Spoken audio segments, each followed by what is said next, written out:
Welcome back to FM Story. After a bit of a stuttery start to the season, we seem to rebound a bit in the last episode. We are currently still sat in 4th in the league, but we are unbeaten in the league. Things are going a lot better in the Champions League, where we've won 4 from 5 of our league phase games so far. So hopefully that Champions League form can bleed over into the league, and hopefully we can start picking up more wins and stop drawing quite so many games.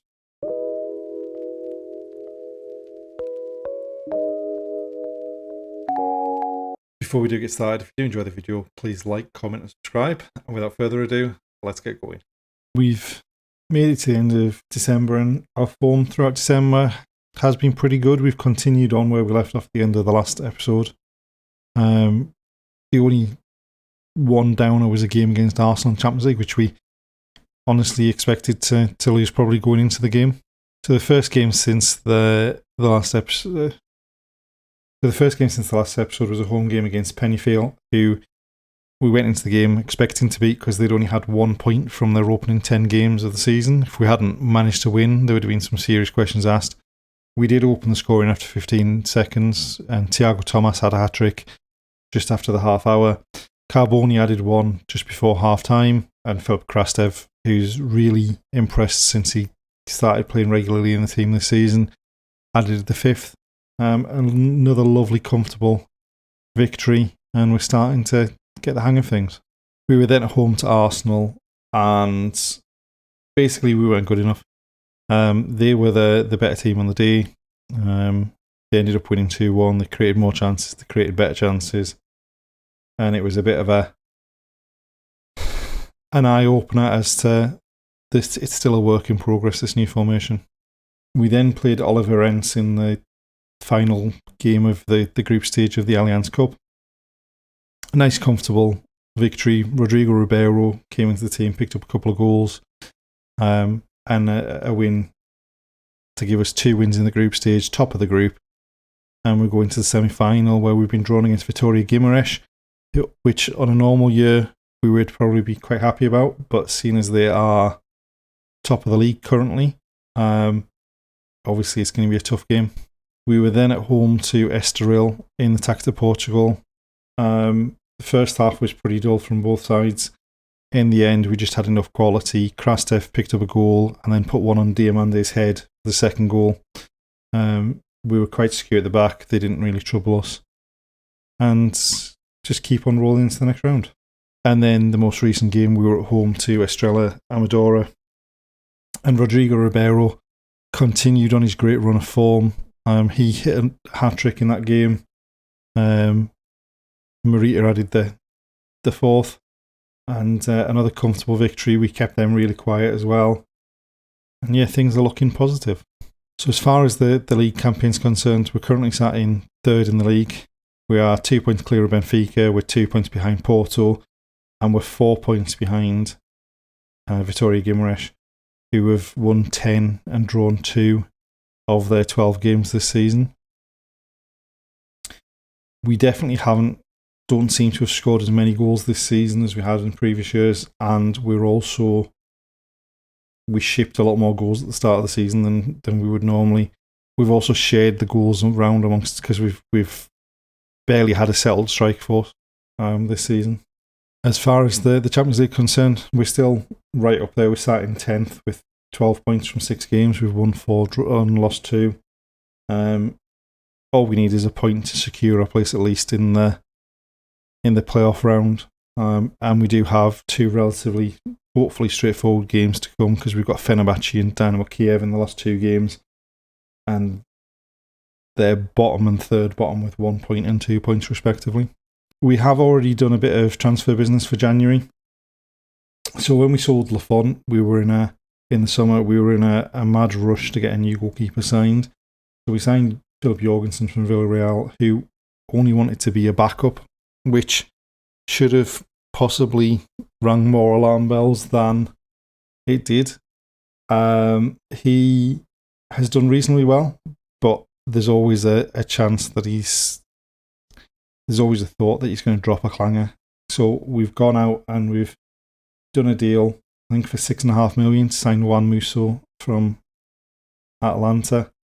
Just a bit more experience, a bit more quality, and and hopefully just make us a bit more secure at the back as well. So this is the side we've picked for the last league game of the year. We've got a couple of issues in that Gabriel Menino's having to play at right wing back because Goncalo Estevez got 3-match ban for a wild challenge in the attack to Portugal, and Thiago Thomas is injured. So we're going with Rodrigo Ribeiro and Marcos Leonardo up front, and hopefully they can continue the form of the last game. Diamande wins the header down to Asimovic. Esugo, Diamande, back to Esugo. Morita into Max Leonardo, finds Rodrigo Ribeiro. Oh, should be doing better than that. The keeper's turning behind for a corner. Kraslev with corner. Nianzi's flicked header, but straight into the keeper's hand. Simovic to Max Leonardo. Nianzi to Diamande. Esugo. Krastev opening up in front of him. Finds Gabriel Menino down the right hand side. Into the box. I think that was probably going wide. The keeper didn't need to save it. I mean, you've got to be happy with the performance. We've created chances, we've had loads of shots, just haven't taken any of them, and we've kept it really tight at the back. They've not had a single shot in the whole game. They've had one corner. Yeah, we just need to be sharp in front of goal, and it might mean Marcos Leonardo's not fully fit, so it might mean replacing him up front, but we'll see what we can do. And we've left the same team out there for the start of the second half. Krastev with a free kick. Diamande's header, and it just loops over the bar.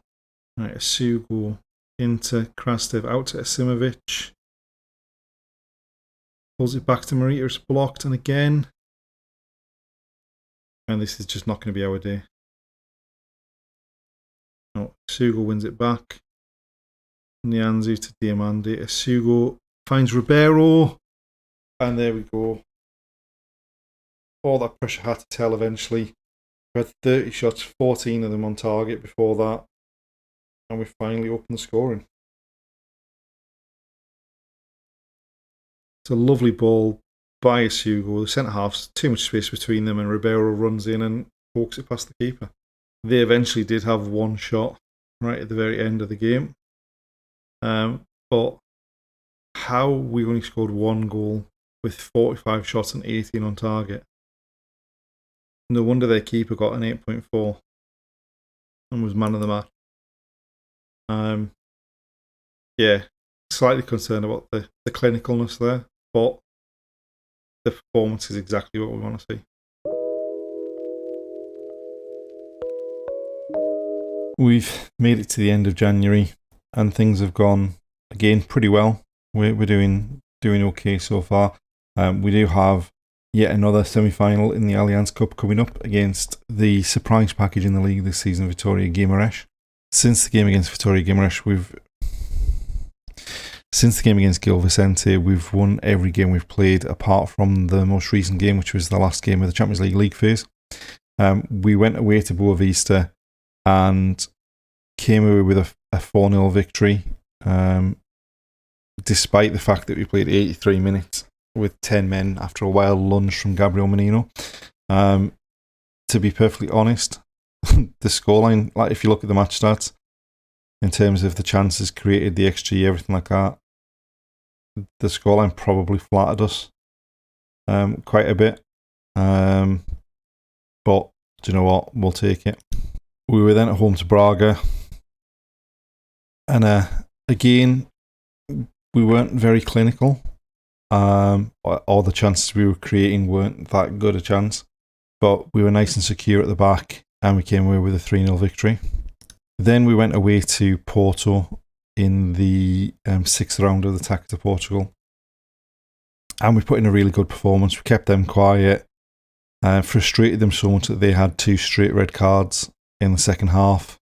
With the score only 1-0. And playing against the 9 men, we were able just to take advantage of that and make the game more secure with the goals from Marcus Edwards and Tanguy Nianzi towards the end.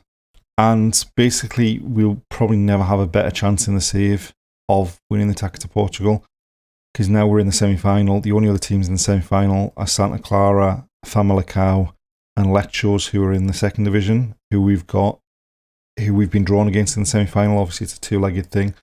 So hopefully we should be in the final, and there's nothing really to fear too much from Santa Clara or Famalicão, apart from the fact that somehow Kiefer Moore always seems to score against us. We were then at home to Portimonense. We dominated the game. They got a late consolation goal. We managed to miss a penalty, but the more troubling thing was that we had both of our first choice right wing backs broken in that game. And then Jerryson just came on to play to finish the game out there, and he got injured as well. So it's looking to be a bit of an unlucky position, that one. We then went away to Dynamo Kiev, where it was -6 and a snow-covered pitch with a white ball, which was almost impossible to see. Nice and secure at the back again. And then Thiago Thomas, when he came on at half-time, he took his chance early in the second half. And that was enough for us to get the victory. And at that point, we were in a pretty good position in the Champions League phase in terms of hopefully getting through straight to the round of 16. We then went away to Famalicão, and Valentin Carboni had come into the team because Marcus Leonardo has probably played his last game for Sporting. And he came in and picked up 2 goals. It was a decent performance. We weren't brilliant. It was a lot closer a game than the scoreline probably tells you, but we did enough to see us pick up the victory. And then we went into the last game of the Champions League phase against Fenerbahce, knowing that a win would see us guaranteed to go straight through to the round of 16. For reference as well, Fenerbahce had picked up 1 point from their first 7 games in the league phase, and that was a draw against Dynamo Kiev, who we'd played in the last game. First half, everything looked great. Krastev scores. We're doing brilliantly. And then they pulled a goal back with 10 minutes left. We had a couple of chances after that, but just couldn't get the winner. And in the end, it means we go into the playoff round rather than going straight through to the round of 16. As you can see, I mean, we missed out on goal difference as it was. Had we won, obviously we would have been higher. We would have probably finished in 7th, I think, in the end. But it could be a tough playoff round as well. Looking at some of the teams, you've got Bayern, Milan, Tottenham, Porto, or even in there, Barcelona, Atletico, Inter, Man City. So it could be a tough draw depending on who we get. But I'd fancy a chances against any of those teams, to be honest. And as far as the league's concerned, there are 3 teams level on points on 43 points. We have by far and away the best goal difference, but that's not really of any importance in Portugal because it goes on a head-to-head. And we are second because we drew against Porto and we drew against Vitoria Guimaraes, whereas Porto beat Vitoria Guimaraes. So in the head-to-head, they've got 4 points, we've got 2, and Vitoria Guimaraes have got 1. But I like where we are, considering how badly we started the season and considering like we'd I think drawn 4 out of our first 9 games. To be where we are now, it suggests things are working, the formation's working. So yeah, things are looking pretty decent at the moment. And as we mentioned, Marcus Leonardo's probably played his last game for the club. We've had 2 offers that we've accepted. One from Bayern Munich, which is for 26.5 million up front, 30 million over the next 2 years. And then the add-ons in terms of after 20 league games, hopefully you should get that pretty quickly for 8.5 million. 20 league goals, hopefully you should get that for pretty quickly for 8.5 million as well. And then 850,000 for each of his first 10 league games. So it should be 82 million in total. Obviously it's 56.5 guaranteed, but the extra additions should be pretty straightforward to meet. We've also accepted an offer for Dortmund, which was a much higher upfront deal, 53 million upfront, 17.25 million over the next 3 years. And then after he plays 10 games for Brazil, 7.5 million. And if he continues the way he was last season, then that it shouldn't take too long to get that. Obviously, this season he's not hit the This season he's not really hit the heights that he hit last season. The performance has still been good, but I mean, last season he scored 35 goals in 30 league games. This season he scored 4 in 14. Now, some of that is down to the way the team was at the start of the season and the change of formation, but also I think part of it is that he's switched off and was looking for the move anyway. And both of those moves are a big profit on what we paid for him. We've had 4 really good seasons from him. And now it's just time to move on, I think.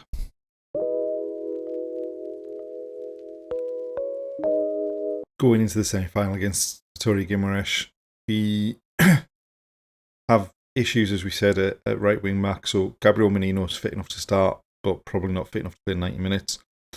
The same up top, Thiago Thomas is fit enough to start, probably not fit enough to play 90 minutes. We have recalled Guilherme Santos from his loan spell at Real Sociedad. So we've got extra options in midfield because the midfield have been getting tired in the last couple of weeks. And hopefully we can put in a decent performance and see ourselves through to another Allianz Cup final. Right, they're trying to play it out from the back, and they've got past the initial press. Oh, thank God he took a heavy touch there, and Musso was able to get it. I mean, overall, it's been a decent first half, but I mean, the fact that we've had 13 shots, 3 of them on target, and the only highlight we've seen was that last one from Thiago Thomas, which didn't hit the target, suggests that we're not getting good chances. Right, Rewalt swings it across the field to Nianzu, back to Diamande, and Rewalt. Sugo looking for Valentin Carboni.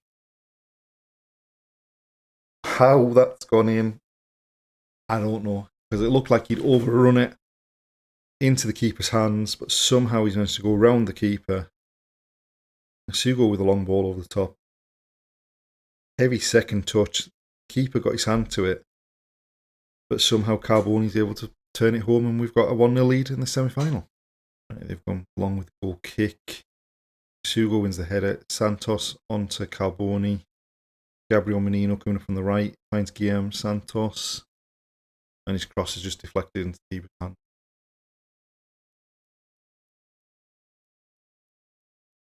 Rewalt wins the header. Menino White, Simovic into Krastev, Simovic. Carboni looked like he was offside there. I mean, it's gone in somehow. How?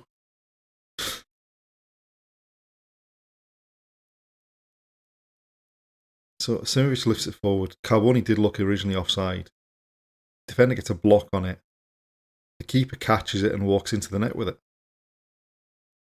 Rewalt with the header. Simovic down to Nianzu. Long to Carboni. Simovic back to Carboni. And he scored again. He's definitely making a push to be the replacement in the team for Marcus Leonardo. Simovic just lifts it over the defender. Carboni takes a great touch, takes it into the 6-yard box, and then just fires it across the keeper. And you've got to say a deserving victory in yet another Allianz Cup final. After a slightly disappointing first half, in terms of the quality of the chances we created, really turned on the style in the second half. Especially after Carboni came on, he was outstanding. 2 goals and forced the own goal as well. And another final to look forward to.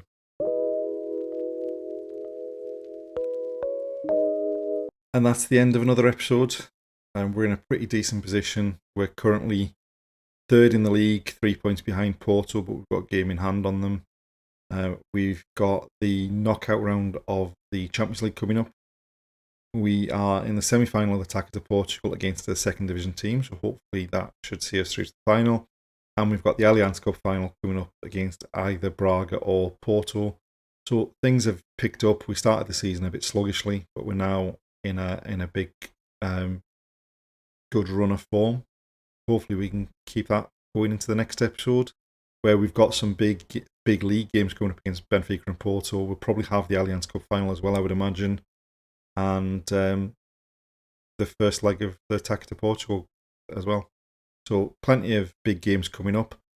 Thanks for watching, and we'll see you next time.